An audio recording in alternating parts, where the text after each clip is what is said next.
Hello, hello everyone. Good morning. Let's see. Let me know if you can see me and if you can hear me.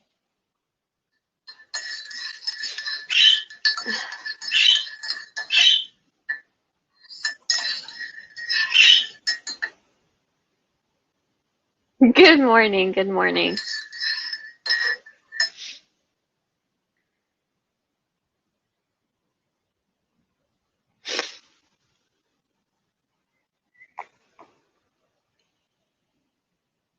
Oh. Perfect, perfect. Oh, wonderful, great.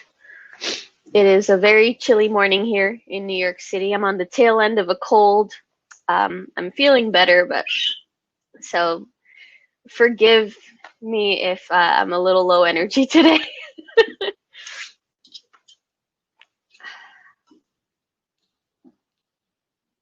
Good morning, wonderful. All right, great. So let's get started.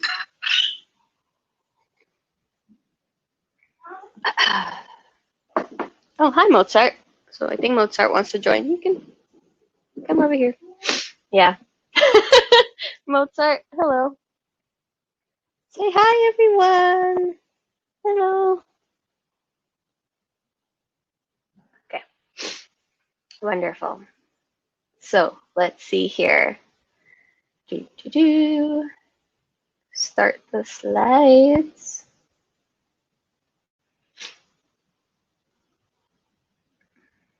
Alrighty. Hi. So today's topic is going to be lighting. Preemptively again, as I have been doing, I just want to apologize for my birds. See, it was quiet until just now. So if you hear any background noise of my birds, that's Julia saying hello. So if you hear them in the background, I apologize. They always seem to start. I don't even know what she said, but they always seem to start making themselves known when I go online. I don't know why. It's just like they know. All right. So you might hear someone that sounds like a small child in the background. I've had people go, "Oh my gosh," like, you know. Yeah. Let's just start screaming peekaboo and hello while I'm on air. So all right, so supplemental lighting. So I just wanted to now this isn't an exhaustive list. I mean, there's so many different types, but I tried to pick the most common types of supplemental lighting, like the ones that are right now like the most used, so that you guys can just see what's out there, what's out there, and also just some pros and cons to each. So I tried to break them down similarly so that I could try to really compare them effectively. So I just tried to kind of evaluate them in a similar way. So I hope that it's clear. But so in a previous class about assessing your space and seeing whether or not your home, well, it's not whether or not your home, because you can technically alter it, but just about basically what you can do to figure out what plants would best fit in your home and flourish in your home. And then I had put a section in my previous class about lighting, and it was more so to just explain that sometimes if you don't have the natural parameters, let's say, so you don't have that beautiful, southern or east or west window, if maybe your windows are obstructed, something like that, you're just not getting the amount of sunlight into your home that would keep your plants happy, that you're going to have to invest in some lighting. So I had listed a few examples, and so these are the ones that I will be talking about today.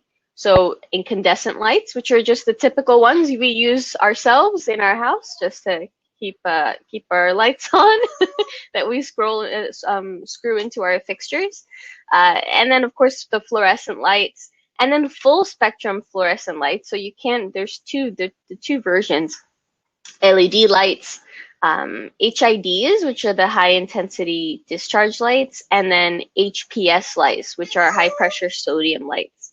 So the last two are ones that are more commercially used by growers. So they don't tend to be ones that we, if we're just growing our house plants, would use.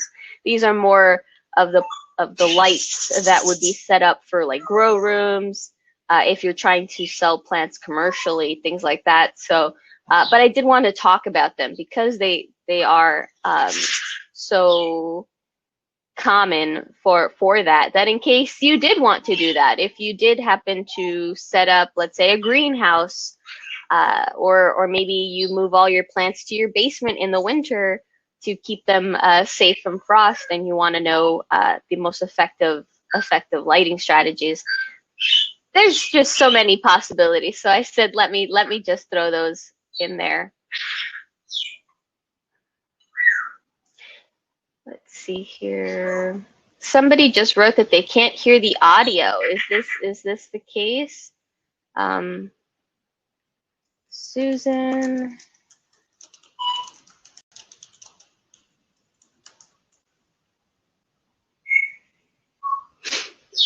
If you can't hear the audio, let me know. Well, you wouldn't know because you can't hear me. But yeah. So let me just put that in there.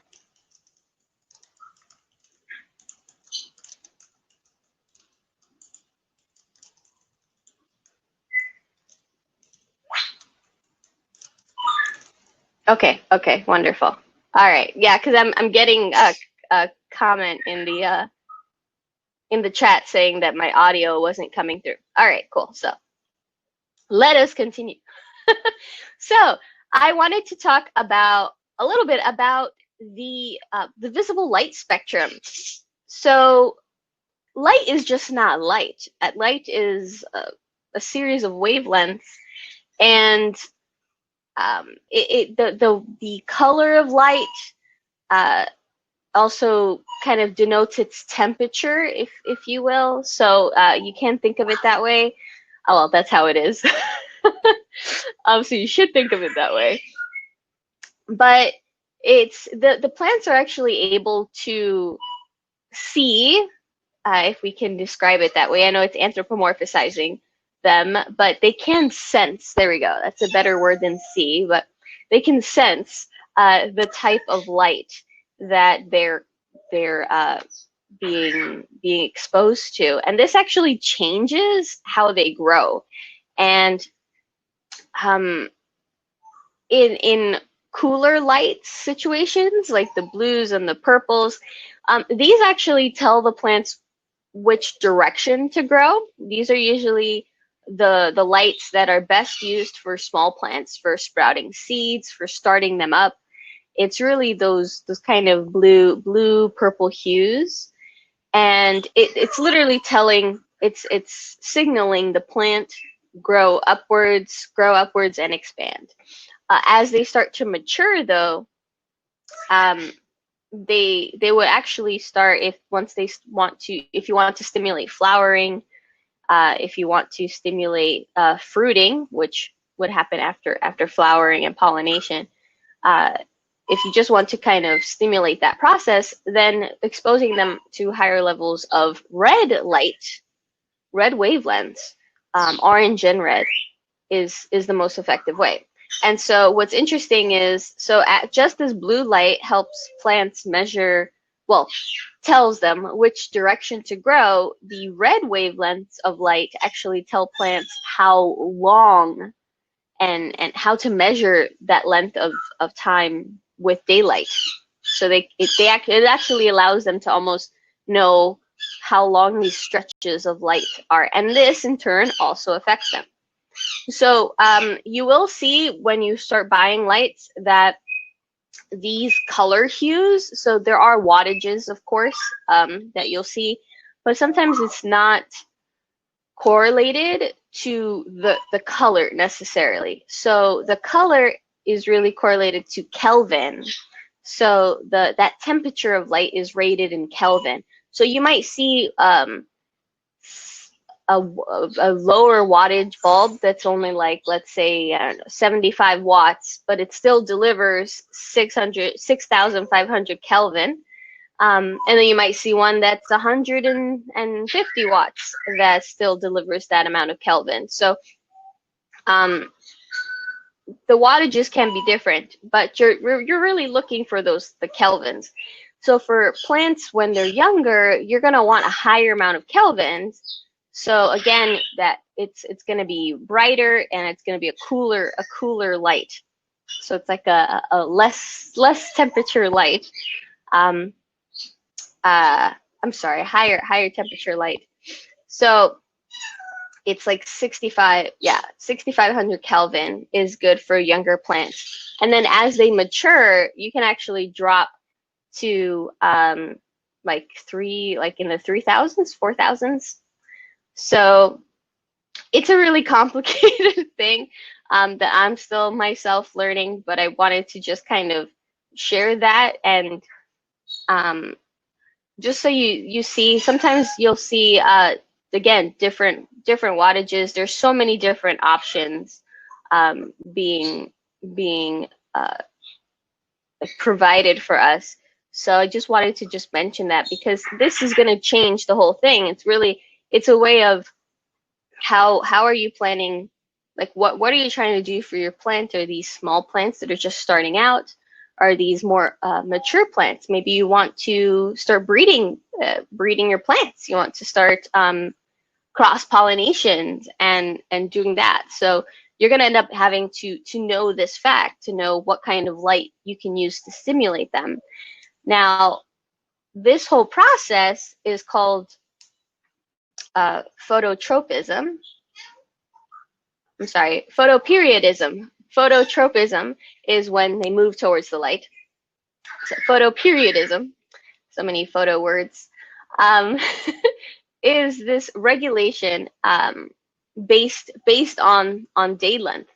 So it's really based on how much of those red wavelengths they're being exposed to, that they actually just know inherently, all right, this is how much daylight I have, and is this going to impede me from flowering, or is this going to actually stimulate me to flower? Because there are different types of plants. So more commonly, there's like the short day plants and long day plants, which means some plants need short days in order to flower, and others need long days in order to flower. So let's say you have your plants now, and here in the Northern Hemisphere, we're coming into winter, we're getting less daylight.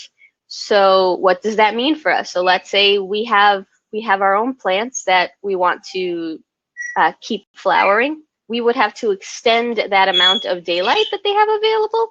So that means that once the sun goes down, your grow lights go back on for a couple extra hours to really meet that demand.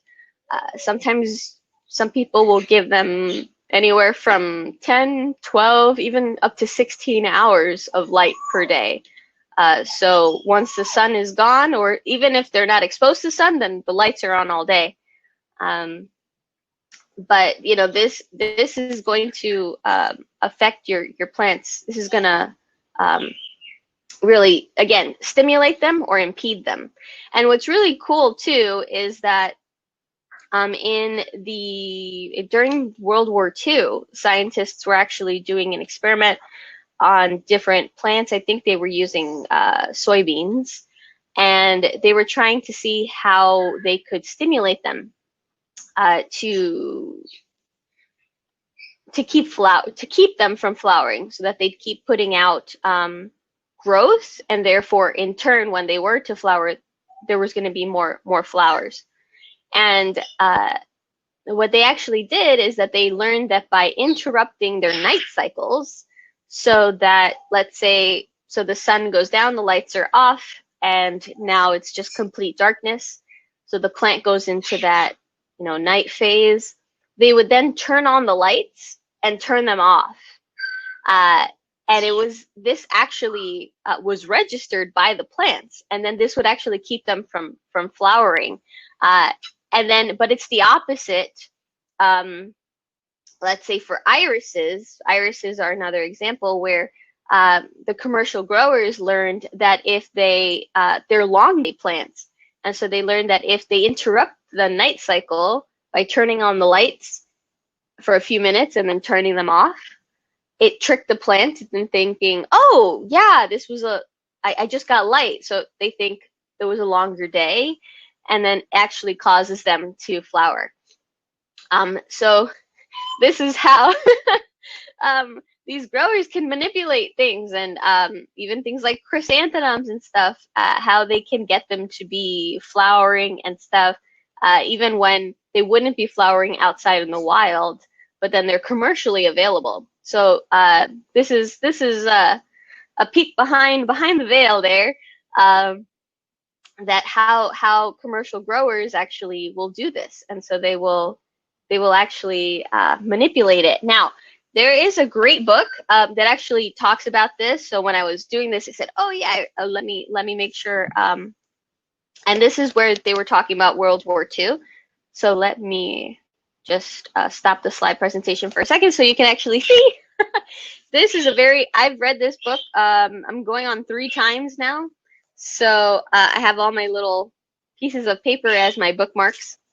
You got to use what you have. There were so many, so I didn't have any more tabs left. So they're just, it's just paper. But I love this book. It's called What a Plant Knows. It's not just about light. It's literally about how plants relate to all their senses, and they try to kind of compare it to our own.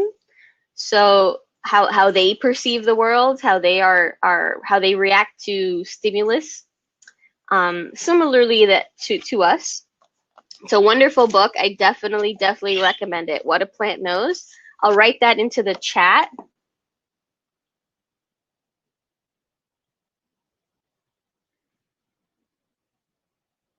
Yes, I will be Virginia.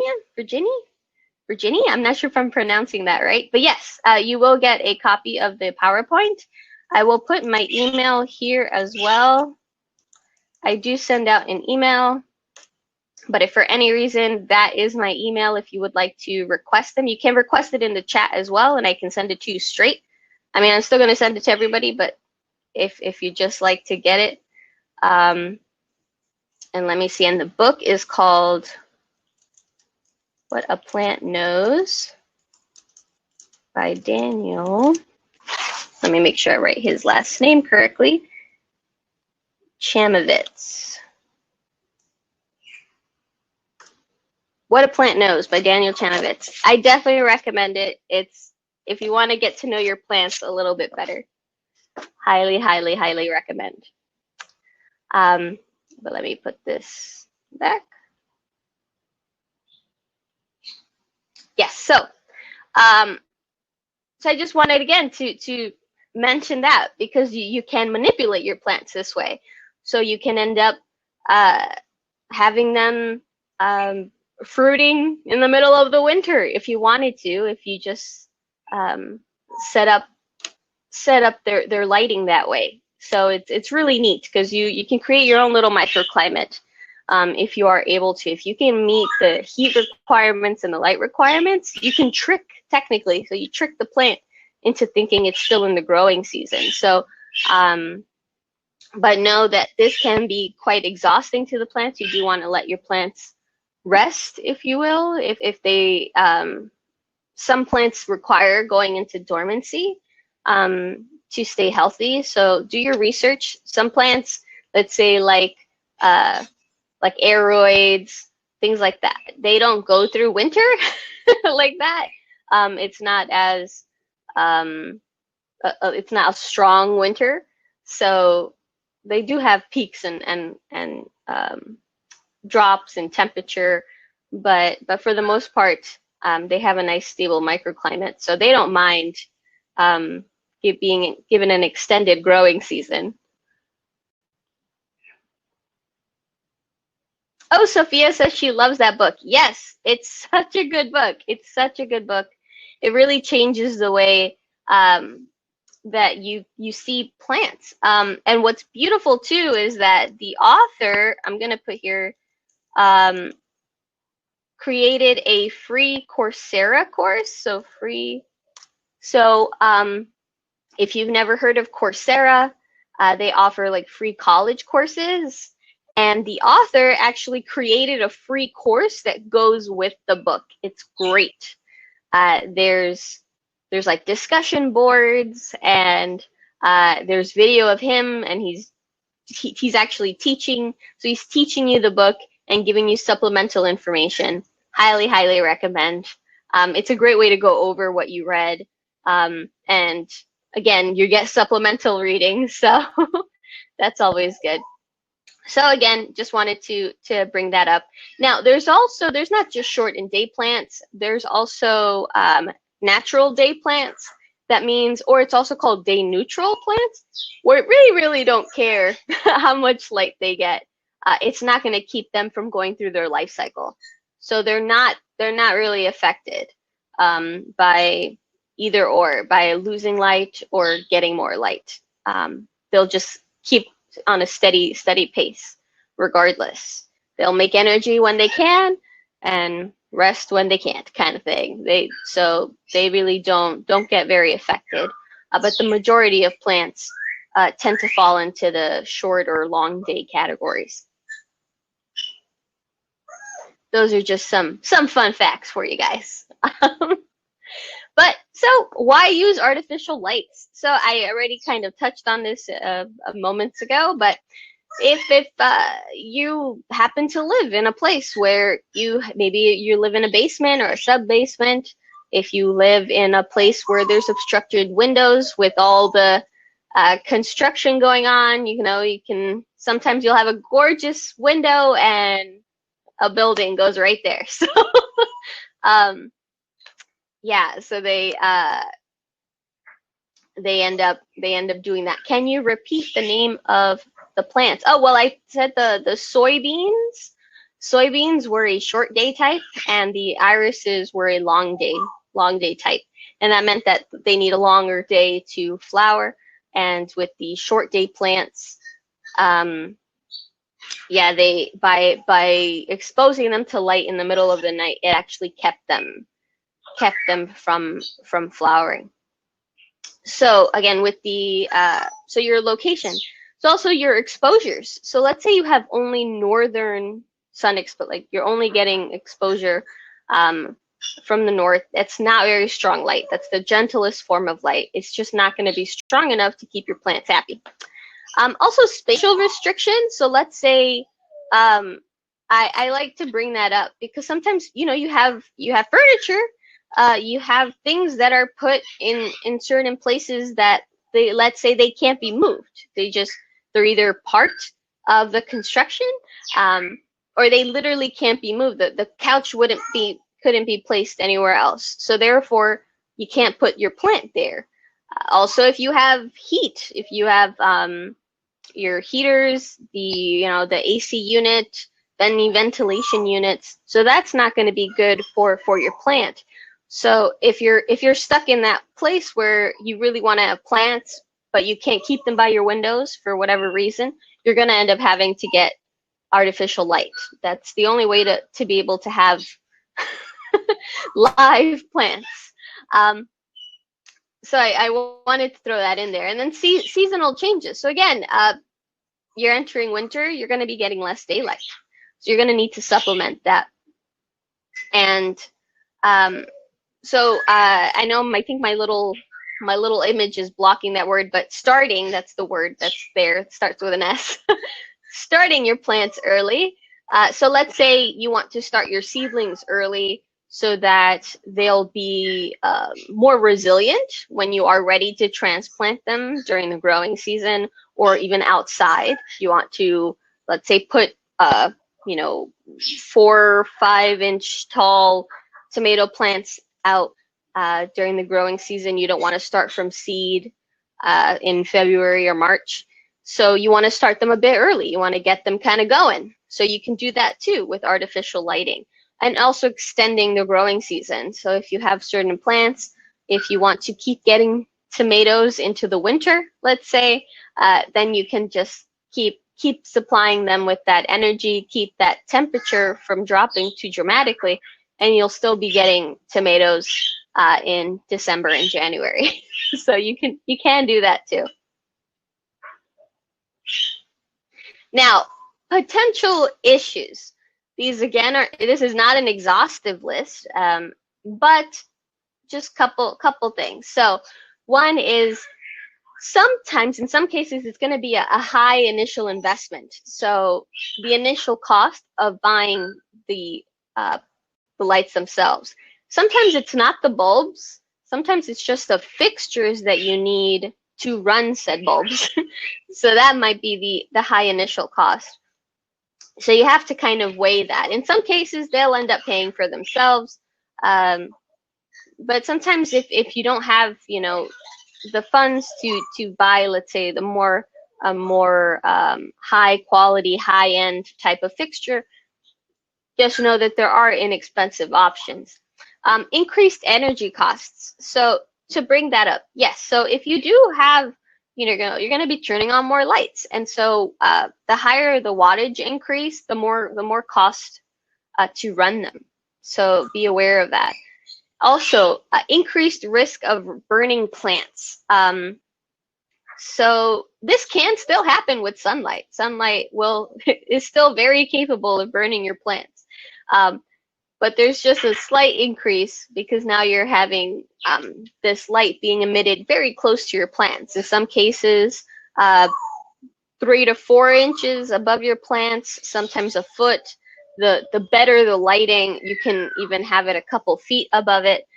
But for the most part, they're very close to your plants. And so you're kind of going to have to really see how they're doing, kind of do test spots, testing, see if you have to kind of mess with the gauges. Sometimes you're able, with certain lights, you're able to dim them. So you can it's really a learning process to see how your plants are going to react to this new setup. Also, risks of fire. Anytime you have anything plugged in, I want to just mention that. So anytime you have anything plugged in, there's always a risk. But I wanted to make sure, you know, to just put this in there, that things can short out, things can explode. So I try to only put on my grow lights when I'm physically in the house. So yeah, just to be safe. And also, they may cause issues with your plants when you actually are trying to acclimate them. So what ends up happening is your plants get used to this certain amount of light. So even though they're in your house and they might be acclimated to your temperature, they are getting used to that type of light. So when you do, let's say, finally are able to move that couch, or you do something where you say, okay, well, now I can, or you get a new place and now you get to put them by your window, there will be an acclimation time. So usually when we say acclimate, it's just getting them acclimated and used to your home. But even if you have them set up like this, you might end up having to kind of reacclimate them. This happens too if you have kind of like a humidity chamber in your house where you like to start your propagations. Same thing. When you do finally move them out of that hot box, that little your little humidity chamber, it ends up you're going to have to basically start the acclimation process. So, because you're giving them this little microclimate. I'm seeing here that somebody shared a link to, yes, no, it doesn't have to be expensive, and that's what we're going to be talking about. I'm just saying that potential issues, depending on what people end up going for, sometimes they can be a little bit too expensive for people.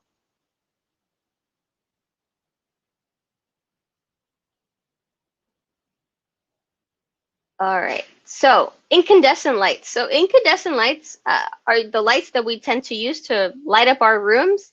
They're very inexpensive. They're usually less than $10.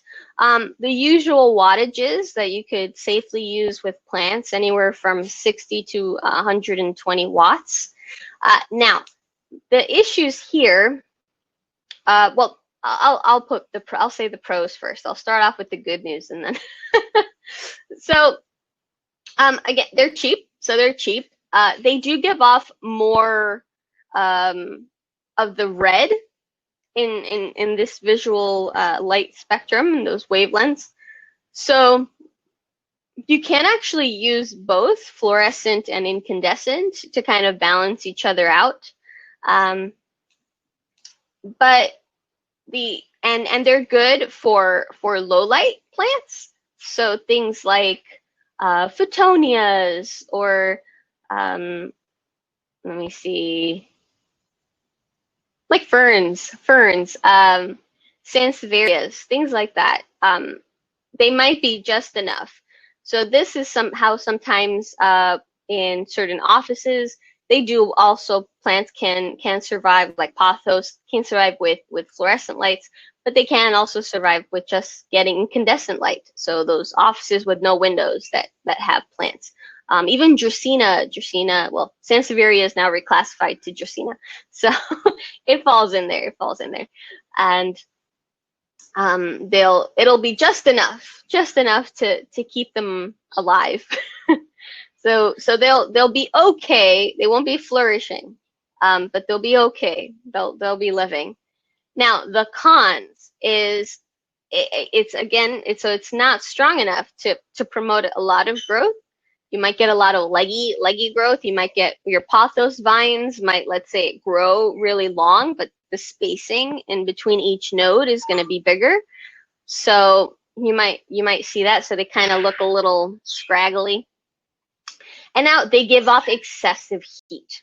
So this you can risk burning yourself by just if you come into contact with it. But you can also risk burning your plants. So it's not the best option.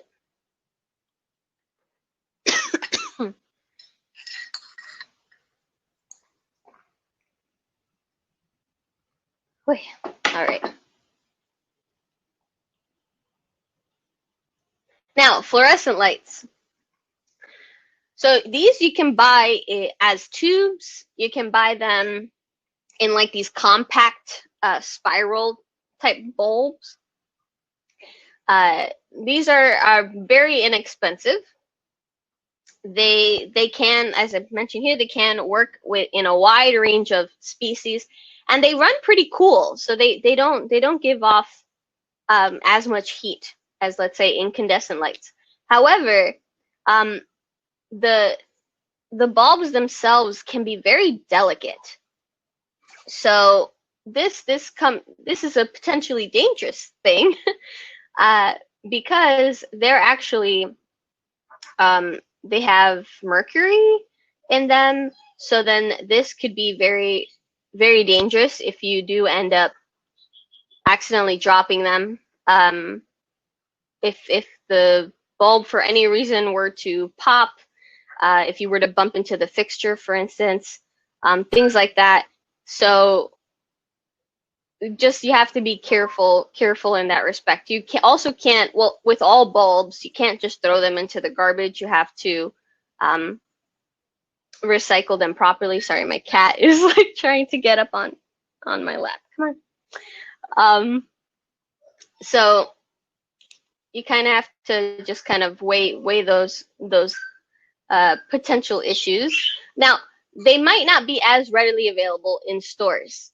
So this means that in some cases, like the compacts, you'll find them just going into your even 99-cent store. But the longer tubes might be a little bit harder to find if you don't have like big box stores. They might not be available at every hardware store. And sometimes you will find the bulbs available, like replacement bulbs, but you'll have to buy your fixtures separately. You can't buy them at the same place. So I just wanted to, sometimes they're not as readily available. Also, they have to be kept much closer to your plants than others. So yeah, it really depends. And they're not effective, very effective if they're not full spectrum fluorescent lights.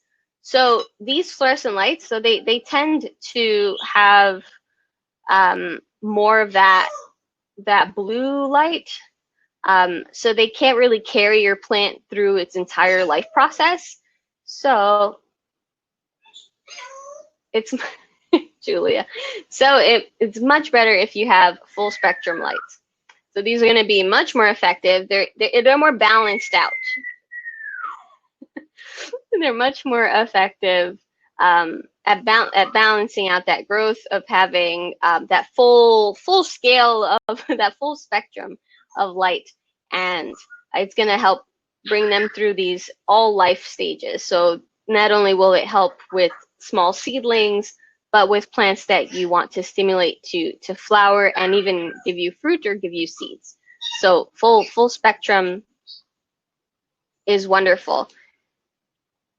Now, I put this little picture of these little more narrow lights, and so with these fluorescent lights, it actually turns out that the thinner the bulb is, the brighter it is. So sometimes they actually use a lot less energy than incandescent bulbs, and the thinner the bulbs, it's due to a smaller surface area, they just reflect light a lot more effectively. So you have to kind of shop around and see what might work for you.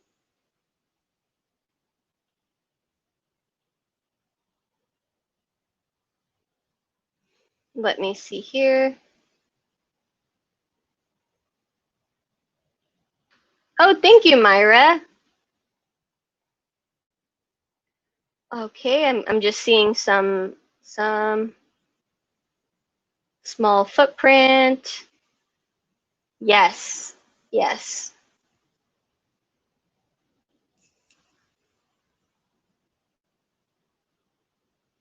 And the link that Lauren shared, guys, in the chat is really great. It's for some full spectrum lights. So those are great. Those are absolutely great. What I love about those two, like these, they're the gooseneck. So you can really, they're kind of customizable. You can move them around. So I love these. These plants, my window is across from me. So during the summer, my plants just get shot with with that direct light. But now that we've are approaching winter, the light just isn't strong enough to hit this wall. So I've had to set up my supplemental lighting over here.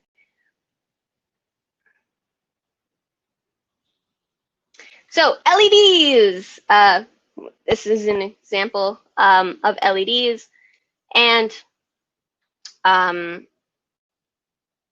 even the one that Lauren shared is also LED light.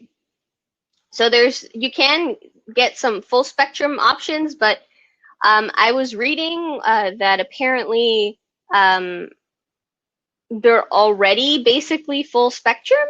This is apparently, I'm not sure. I only read it in one source, but they were saying that it's more of a marketing term, that they're saying, oh, these are full spectrum. So I'm not sure about that. But with these, so they're more efficient. So they're giving off much more light. They take up much less energy. So these are pros, and much more stable. So this is what is they're referred to as solid state in terms of in the lighting world. This is called a solid state, and so that basically means that it's less susceptible. It's not as fragile, so they won't tend to blow out. Let's say if a fuse gets shorted, they won't just pop like other bulbs might. If you were to have a surge, sometimes the light bulbs will actually pop. So this doesn't tend to happen. Also, if you were to hit, let's say, the actual fixture, some light bulbs are so sensitive that this could damage them. This isn't the case with the LEDs. They're pretty resilient. They need less replacing, so they just last so much longer. Much more bang for your buck, as they say. It's great for a wide range of species. There's options to dim. Also, you can dim them and you can make them brighter. Here we go. So you can dim them, you can make them brighter, and they stay really cool. So I can literally grab on to the LED without risk of burning, and without risk of burning my plants. So not that no plant could, you never know. If a plant's already excessively stressed, that's a possibility.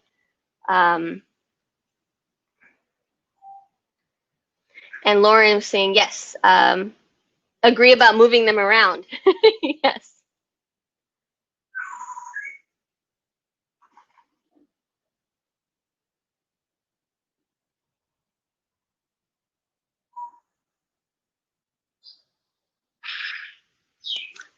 So you're mentioning about plants and gnats in your herb plants, white spider things on orchids. So these sound like pests. So in this class, today we're just talking about some lighting. So every week is a different topic. But we do have a previous class where we talked about pests. So if there are white spiders, spider type things, that sounds like spider mites in your orchids. So you would definitely have to address that, because that could really wreak havoc, not only on your orchids, but if they spread to other plants. In terms of gnats, we do cover that in a previous pest class. Happy to send you a link to that if you want. And yeah, so we go all into that. Here we go. Now, this is actually a very good point that segues into my cons here. So they do tend to be a little bit over $10. So I try to use $10 as a gauge. So they're above $10. You can get them in a whole variety of wattages, anything from like 9 watts, 150 and more. In some cases, especially if you get like the ones that are specifically sold as grow lights, blah, those might be slightly more expensive. More so sometimes because they come with a kit to hang the light. Sometimes they're more expensive because they come with this extra, these like goosenecks. So sometimes that's really where it's not the light itself, but rather the add-ons that are costing a bit more.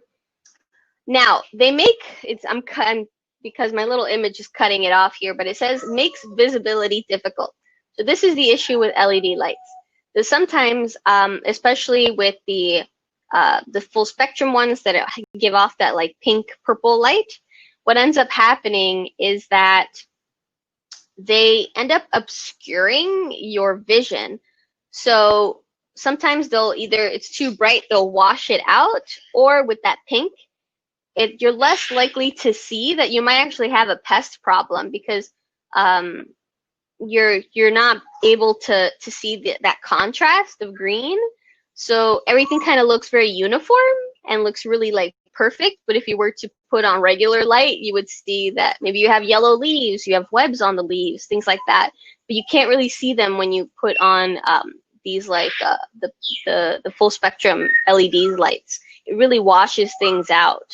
So this is actually things for like growers, that they'll kind of do inspections with regular more light that seems more like daylight, versus leaving their full spectrum like LEDs on if they want to do a more efficient inspection.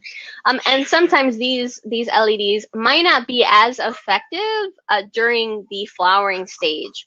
So sometimes you might have to add some supplemental lighting in there. They might, in some cases, they're just not as strong to really help your plants through that stage. Julia is really showing her vocal range right now. She's making her dropping bombs sounds and singing in the background. Sorry about that.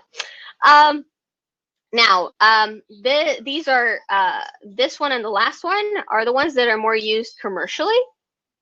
So there are some inexpensive options. There are some, so it's something where it's not completely out of reach. They are very customizable, so they come in a wide array of shapes in terms of the bulbs. So you can use them in different types of fixtures. Usually, it's recommended in these the ceramic metal type of light fixtures to be more effective. They're very efficient in terms of how much light they give off and the usable light. So some of these lights, they give off light, but they're not the type of light that can actually be used by the plant to grow, to stimulate growth, to photosynthesize. So this one, it's more efficient in that it gives off light that your plant can actually use. And also cost efficient. So it's not just sucking up your energy for nothing. What energy it is using, it is translating that into food for your plant. Think of it that way. So it's much more effective. However, this one is one of the more closely related to daylight. So to similar in terms of UV rays. So this can become an issue because just like real sunlight, high intensity real sunlight, this can risk burning some of your plants if you don't adjust them accordingly, and also exposure to yourself. So just having yourself work under these lights, you would have to wear protective gear because you can risk getting your own sun damage, getting your own sunburn. So you have to be mindful of that. They also need to be frequently changed. So that might be an issue. So from what I've seen, at least twice, up to 4 or 5 times during a growing season, you might end up having to get a new bulb. So it's not that the bulb shorts out, it's that it'll just not work as efficiently after it's been running for long periods of time. So mind you, a lot of growers are leaving these lights on for 12, 16 hours a day. So at a certain point, they're just not as effective as they are, as they were when you first plot them in. So you might have to change that. Another con is that you can't just put them into a regular fixture. They do need a specific type of fixture, and sometimes you need extra equipment. You need things like called a ballast, and you need things. So that's where it kind of might rack up your bill there. Also, because it's the closest one to daylight, you might actually you're going to increase the need for watering. So you might find yourself watering your plants much more often because they're being exposed to this daylight much longer throughout the day. They're going to be using up their water very quickly because they're pumping out food there. So you might notice that your need for water might increase that way.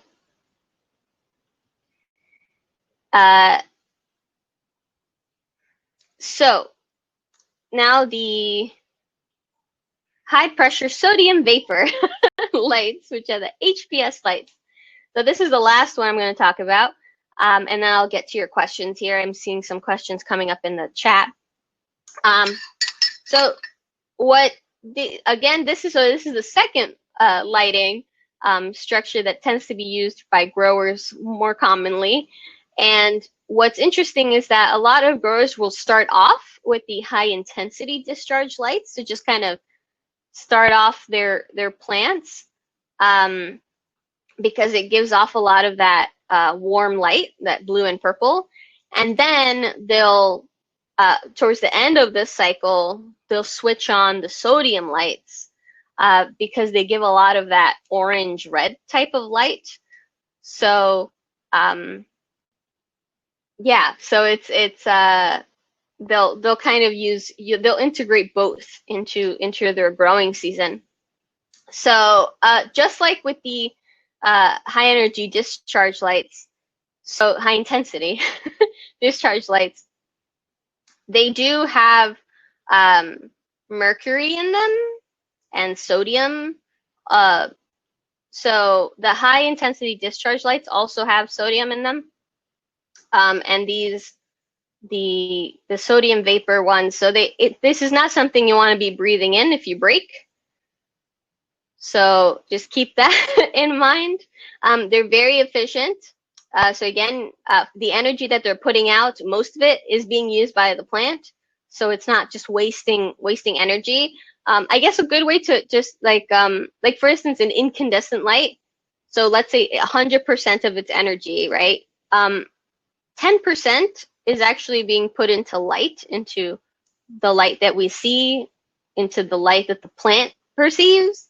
And then like 90% of it, of that energy that it's sucking out of your outlets, is just being given off as heat. So it's not a very efficient mode of lighting. But these other lights here, they're much more efficient. So more usable light. You can get some pretty cheap options. It's more even in terms of its distribution of light, and because they're so strong, you can keep them pretty far from your plant. So these you can actually suspend from your ceiling. So they can actually be a couple feet above your plant. So they don't need to be right there, because they're so strong. Now, the issue there, some of those cons, I mentioned toxic. So if you do break them, you have to be very careful, cover your face, wear gloves if you're trying to pick them up, pick up the pieces and things like that. You don't want to come into direct contact with the contents in there. They also have to be replaced a couple times per season. Again, not because they're just blowing out, but because they're not going to be as effective after a couple weeks of running several, almost 24 hours a day, basically, like 16 hours a day, sometimes 20, even 20, depending on the growers. So keep that in mind. Also, they do give off an excessive amount of heat. They are really efficient, but they do give off heat. So this could be a potential hazard for yourself. And you would probably have to end up needing so this ties into the other thing, is you need supplemental equipment, because you might end up having to get, let's say, cooling. So if your plants can't be in this excessive heat, it's generating a lot of heat, you're going to end up needing to have a cooling system to help regulate that temperature in there. And so sometimes you're going to end up having to buy all this extra equipment, just like with the high intensity discharge lights. You're going to need like kits, and then there's like ballasts, and there's all this kind of setup required. So it's kind of more of a high initial setup cost, is much more, so it's much more expensive if you're starting off. And so I hope that helped. I'm going to answer some questions now, but for next week's topic, we're going to be talking about caring for your plants through the winter months. So I did do a class about care routines, and I did touch upon this, but I had some people contact me asking me to just go more deeper into it. Really, like should we be doing during the winter? Those of us that get winter, and how to show that that our plants will actually survive through this season. So we're going to be touching on that next week. And now let me answer which option would I recommend for lighting. I really like LEDs, so I have the pink full spectrum LEDs. I have these LEDs. I like LEDs, so I like those. I do have a fluorescent one for my terrariums. But for my other plants around the home, even in my little greenhouse, in my bedroom, things like that. In here, I have my LEDs. I'm having much more success with my LEDs. So I recommend them. Let me see here. Avi, I tried to moderate.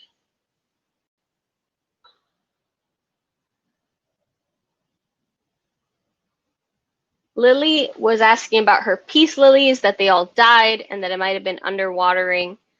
Well, Lily, peace lilies are very, very thirsty plants.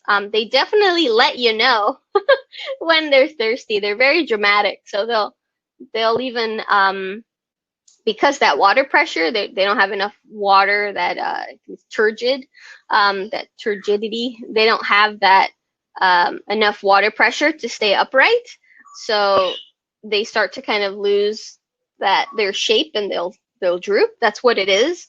And then once you give them water, there's enough water pressure established so they can stand straight up. So they'll let you know.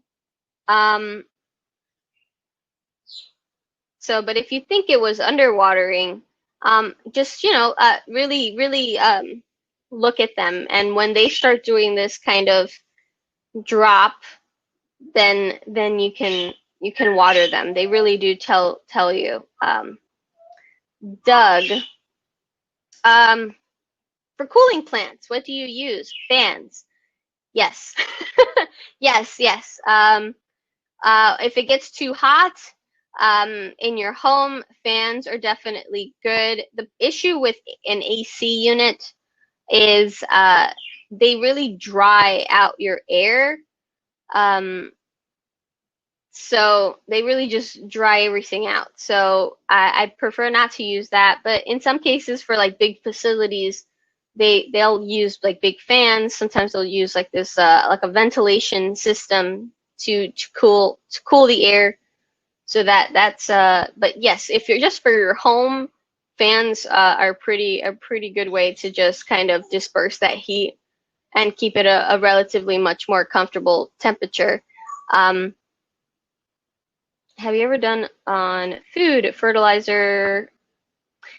No, I have not. That is a very good topic. I have talked about fertilizer, different types, but it was very in passing, because I was talking about soil amendments, things like that, and routine care about different types of fertilizer. But it was like a topic within a bigger topic, so I didn't really dive into it. So I can totally do a class just on fertilizers. So talking about spikes and the do's and don'ts, the pros and cons. I can totally do that. I would love to do that. So thank you. I don't want to mispronounce your name, Virginie. I can totally do that. Let me see here.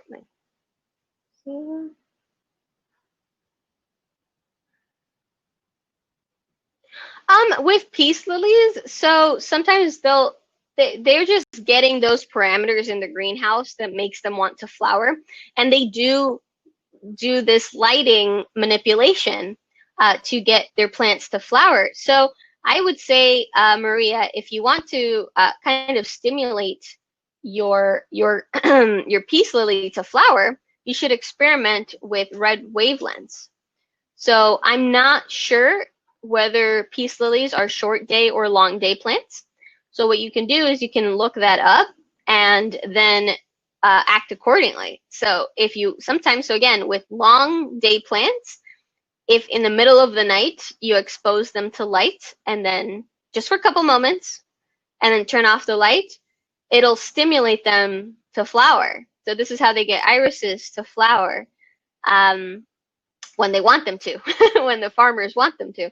And so find that out, and you can do that and see if maybe you can stimulate them. So it's really just giving it that light. So it's probably getting a lot of that softer blue, kind of blue purple light. So it's putting out that growth. Those are the type of lighting conditions that just tell it like grow, grow, grow, grow, grow. And it's the red orange lights that tell them, oh, it's time to reproduce. It's time to put out flowers. So you can try to manipulate it that way. I would like to split my peace lily. Can I do it now? Depends on where you are. So if you're here in the northern hemisphere, we're getting into winter here. So it's really not the best of times. If you're gonna do it, maybe do it now. It's better to do splitting during the growing season. Now, if you're home, if you're able to supply your plant with adequate light and it's like warmer in your home, then you might be able to get away with it and be totally fine. But usually those like propagating things like that is best done during the growing season. So I guess just see what your conditions are. If it's really crowding that much and you think it's warm enough in your home to get away with it, then more power to you. Definitely do that. Yeah, you can split them. You can literally cut the roots and split them up that way. Because then the thing is you usually don't want to do that during the winter because the plant is focusing more on, it goes into kind of a dormancy. It's not producing, it's kind of using its reserves. It's not able to produce as much, so it's not working as hard. And it isn't putting energy into growth. So it's not putting energy into the growth of roots. It's not putting energy into the growth of leaves. It's not putting energy into flowering. So that's why you tend to not do that during the winter. But again, if you think you can, if it's still warm enough by you to do that, you can totally do that.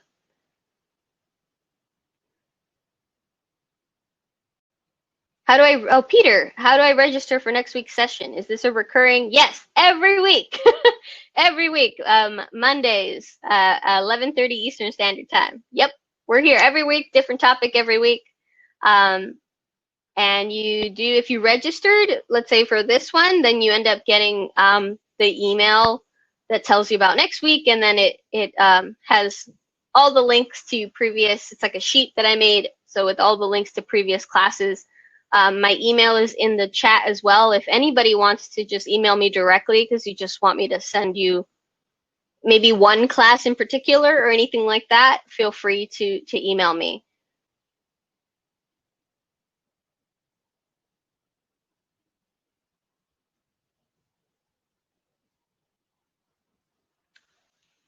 Let's see here.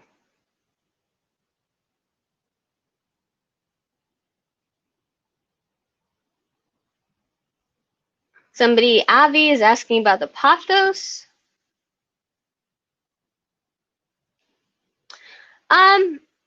Well, flowers only last for a while, so they will eventually just die off.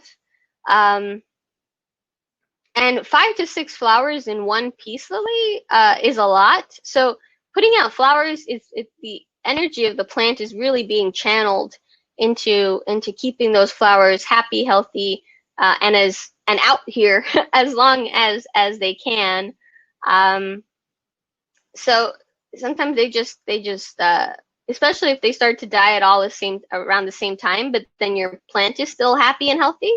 It's just they just passed their time. They probably all flowered around the same time, so they all expired around the same time. They last a while, peace lily flowers, but again, you can try to manipulate them with some lighting, and you might be able to stimulate that flower growth again. Mitzi's asking about proper lighting for succulents. What length should you put it? So with succulents, you can do LED lights, things like that. Within 12 inches, I would say. So like 12-inch is like the max they should be away from the light. So usually it's within 12, so within that foot of space they should be. So I mean, if it's a little bit taller, then you can, go up. But yeah, so about within a foot, within 12 inches. GE LED bulb. Yes. So a lot of companies now are coming out with their own grow lights. I've seen GE. There's just so many companies are putting out their own grow lights. So experiment away. Try to see if they work for you.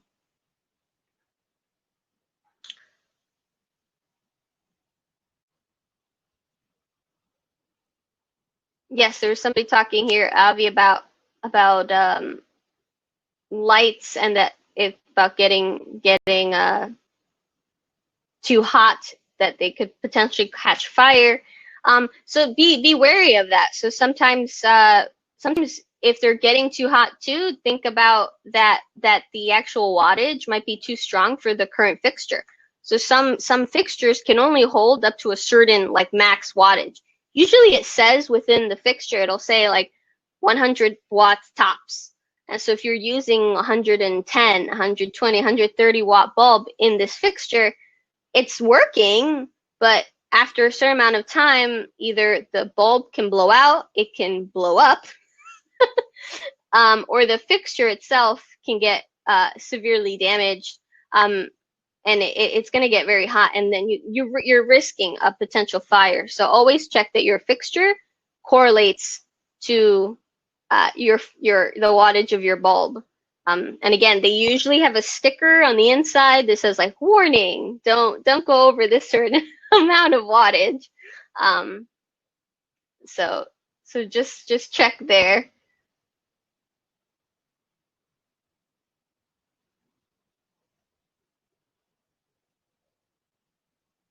Yes, Lauren mentioning yes.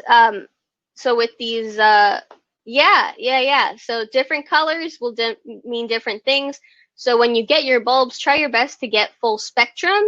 Sometimes they don't say full spectrum, but they'll say blended light. That's another like term that they'll use, some more jargon throwing at you there. But they'll say blended light, and so it's because it's offering this more kind of more rounded light, because it's including light all among the spectrum. And yes, LED lights are much more efficient. So somebody was talking about smaller footprint, carbon footprint, definitely. So it's much more green, environmentally friendly.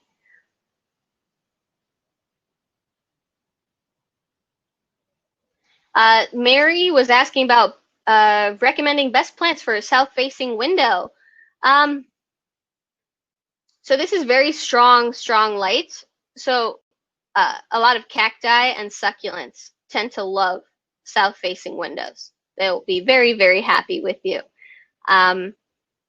With other plants, it might just be way too strong for them. So so if you're trying to, like some vegetables, for instance, things like that, they will do well in a south-facing window if it's filtered light. So if you put kind of like a sheer a sheer curtain to kind of just bring down the level of strength, they're very effective that way.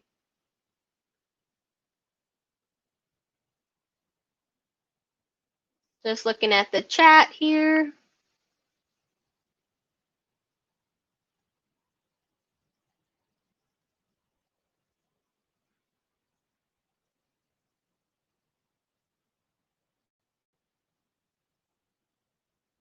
Perfect. All right.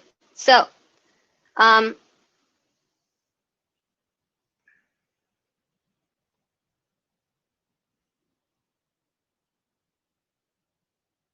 is there one, Mitzi, is there one that, Oh, Lauren, if you want specifically the pest class link, send me an email. I'm going to put my email again because it might have been buried in comments. You can send me an email directly and I can send you specifically the link to the class and the site slideshows too. So like package deal. So you have your own copy of the PowerPoint if you want to make notes or anything. It's sent as a PDF, and then the class replay link so that you can also watch the class. So feel free to email me and I can send that directly to you if you want. So if anybody wants a specific class, because we've done a class on like soil amendments, the care for succulents and cacti, both like rainforest cacti and terrestrial cacti. We've done so many classes, pest class, how to repot, watering, cleaning leaves, things like that. So if you want a full list or if you want one specific class, feel free to email me and I can send that straight to you. On overcast days, it means 0 sunlight. So yeah, so on overcast days, you're not really getting any light, not any usable light. So that's the more important thing. Yes, so you're not getting usable light. So that's why you'll hear a lot of hobbyists. I've said it in previous classes that it's best not to water your plants on overcast days. And yeah, or mist them or spray them or treat them with anything that's going to be wet, because there's not enough sunlight, there's not enough to dry them out. And if you're watering them on overcast days, they're not using, there's no sunlight energy for them to use to photosynthesize. So that water is just going to sit there. So instead of being like sucked up and used, think of it like it's not being used as fuel. It just sits there, and then you risk root rot. So if it's overcast and you want to keep your plants healthy, and you can just get supplemental lighting. So you can just, if the day is really dark, you can just provide them supplemental lighting instead and keep them happy. Keep them happy for you.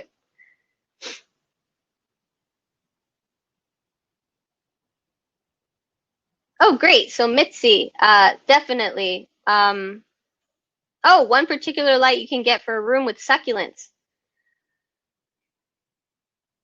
The thing is, again, if you end up wanting to like, you would need like those industrial type of lights if you want to light up the room, which were like the last two, the high intensity and the sodium bulbs. So those are the ones that are usually strong enough that you can put up top on your ceiling and they cover that large area. So but then that's very expensive.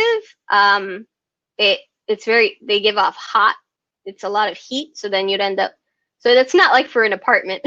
That's more like for a factory a growing warehouse or something like that. So with your succulents, LEDs should be enough, but they wouldn't be able to be kept up on the ceiling. They'd have to be close. I've seen some stands that with fixtures that are made for LED, so that they can go up, and let's say if you have your plants on like a shelving unit, so you can make it go up or down, adjustable, and point it. Or there's ones with clips, like this one has a clip. It just clips on to the side of my table. My table has little drawers on the side, so I had to pull one of the drawers kind of partially open and clip it on there, because it won't clip on if I don't. So yeah. Mitzi, again, you feel free to email me. You can send me a photo of the room. So if you want to just send it, you feel free to email me, and we can continue talking about that topic. But all right, it is 12:45 and I have another class. So in 15 minutes. So I'm gonna rest my voice for 15 minutes. But yes, so I do teach other classes on Mondays at 1 p.m. Eastern Standard Time. I also teach a paid class. So this is my free class, but I teach a paid class on botany. And on Fridays at 1 p.m., I teach a class on herbalism at home. So if you're ever interested in those, feel free to check those out. Yeah, my voice is like, woo! So I'm going to rest it for 15 minutes until my next class. But thank you so much. Thank you so much for coming. I hope this helped shed some light now on the subject, and kind of help you evaluate what kind of lights you might want or can use in your home, in your setups. I hope you'll join us.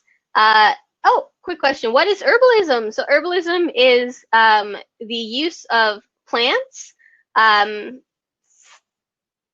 So either using them to cause a physiological effect on the body, so kind of using them as medicine, using plants as medicine, or applying them to different things, not just as internal medicine, but they can be used externally and in other ways, to even on animals and things like that. So that is a more encompassing definition of herbalism. But thank you so much, everyone. It always means a lot to have you guys come hang out with me while I talk about plants. So so yeah, have a great week. I hope you have a safe one. Stay safe out there, and I will see you next week. Have a great one, guys. Bye. Oh, and you can always join the Facebook group. All right. So Mitzi, again, totally email me. I will send you everything. All right. Have a great one, guys. Bye.